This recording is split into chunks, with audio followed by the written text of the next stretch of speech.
Selamat pagi, perkenalkan nama saya Frankie, NPM saya 22111134430995. Kelas saya manajemen pagi 02, jurusan saya manajemen. Jadi di sini saya akan menyampaikan beberapa materi tentang prinsip-prinsip dasar ekonomi Islam. Yang pertama, Tauhid, keesaan Allah. Prinsip ini menegaskan bahwa segala aktivitas ekonomi harus didasarkan dan keyakinan bahwa Allah SWT adalah pemilik mutlak segala sesuatu. Manusia bertindak sebagai khalifah atau dalam kurung wakil Allah di bumi, mengelola sumber daya yang ada. Terus yang kedua, adil, dalam kurung keadilan. Keadilan dalam ekonomi Islam berarti distribusi kekayaan yang merata, kesempatan yang sama dalam berusaha dan perlindungan terhadap yang lemah. Sistem ini menolak segala bentuk eksploitasi dan ketidakadilan dalam transaksi ekonomi. Lalu yang ketiga, nubuwah atau dalam kurung kenabian. Prinsip ini mengajarkan bahwa perilaku ekonomi harus mencerminkan sifat-sifat mulia para nabi, seperti kejujuran, amanah, dan kebijaksanaan dalam bentuk transaksi mengelola sumber dayanya. Lalu yang keempat atau yang terakhir, khalifah, dalam kurung kepemimpinan. Manusia sebagai khalifah Allah di bumi memiliki tanggung jawab untuk mengelola sumber daya alam dan ekonomi dengan bijaksana demi keselamatan bersama dan generasi mendatang.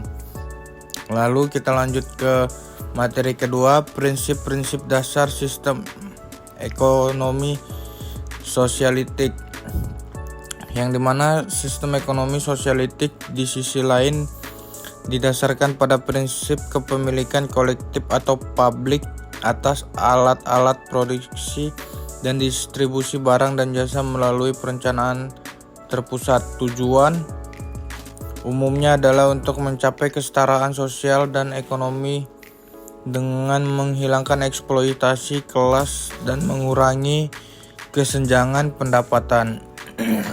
Berikut adalah prinsip-prinsip dasar ekonomi statistik. Yang pertama, kepemilikan kolektif. Alat-alat produksi dimiliki dan dikelola oleh masyarakat secara keseluruhan, biasanya melalui negara atau koperasi pekerja. Lalu yang kedua, perencanaan terpusat. Keputusan ekonomi utama dibuat oleh Badan Perencanaan Pusat yang menentukan produksi, distribusi, dan alokasi sumber daya.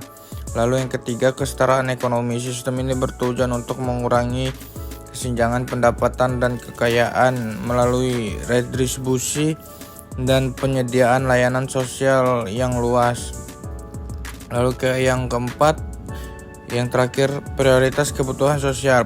Produksi diarahkan untuk memenuhi kebutuhan sosial daripada mencari keuntungan pribadi. Lalu lanjut ke materi ketiga, ada itu karakteristik utama sistem ekonomi Islam, dibagi menjadi 3. Yang pertama, larangan riba. Sistem ekonomi Islam melarang keras praktik riba atau bunga dalam segala bentuk transaksi keuangan. Sebagai gantinya, sistem ini mendorong pembagian risiko dan keuntungan yang adil melalui instrumen keuangan seperti mudrabah dan musyarakah. Lalu yang kedua, zakat dan sedekah. Zakat merupakan kewajiban bagi setiap muslim yang mampu untuk membayar sebagian dari kekayaan kepada yang membutuhkan. Sistem ini juga mendorong sedekah sukarela sebagai bentuk distribusi kekayaan dan solidaritas sosial. Lalu yang ketiga, kepemilikan terbatas. Islam mengakui hak kepemilikan pribadi, namun dengan batasan bahwa semua kekayaan pada hakikatnya adalah milik Allah. Manusia hanya diberi amanah untuk mengelolanya dengan baik dan digunakan untuk keselamatan bersama. Lalu lanjut ke materi yang keempat, instrumen keuangan dalam ekonomi Islam, dibagi menjadi 4. Yang pertama, mudharabah, bentuk kerjasama di mana satu pihak menyediakan modal dalam kurung sahibul ma'al dan pihak lain memberikan kalian atau tenaga mudharib. Keuntungan dibagi sesuai kesepakatan, sementara kerugian ditanggung oleh pemilik modal. Lalu yang kedua, musyarakah, kerjasama di mana dua pihak atau lebih kontribusi modal dan keahlian. Keuntungan dan kerugian dibagi berdasarkan proporsi kontribusi masing-masing pihak.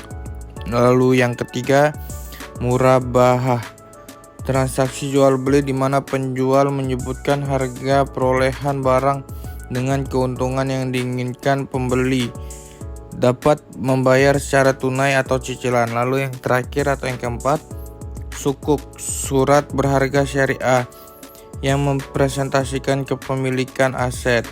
Berbeda dengan obligasi konvensional, sukuk tidak mengandung unsur bunga tetapi berbasis pada aset real. Lalu kita ke materi yang terakhir, implementasi sistem ekonomi Islam di era modern. Yang pertama, perbankan syariah.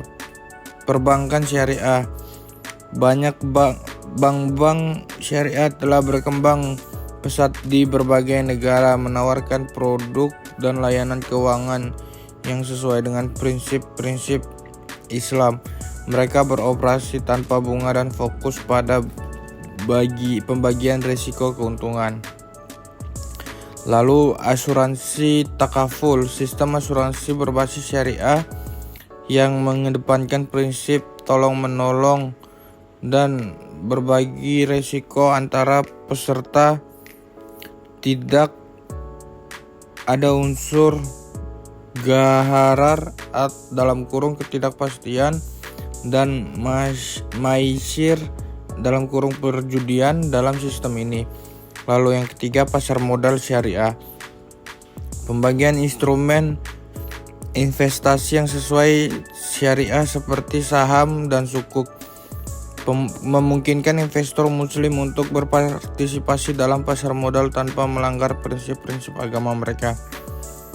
Lalu yang keempat dan yang terakhir, fintech syariah, inovasi teknologi finansial yang menghubungkan prinsip ekonomi Islam dengan solusi digital seperti aplikasi pembayaran zakat online dan platform investasi syariah berbasis crowdfunding. Sekian rangkuman dari saya. Jika ada kata-kata yang salah mohon dimaafkan, karena kalau salah itu datangnya dari saya, kalau benar itu datangnya dari Tuhan Yang Maha Esa. Sekian, terima kasih.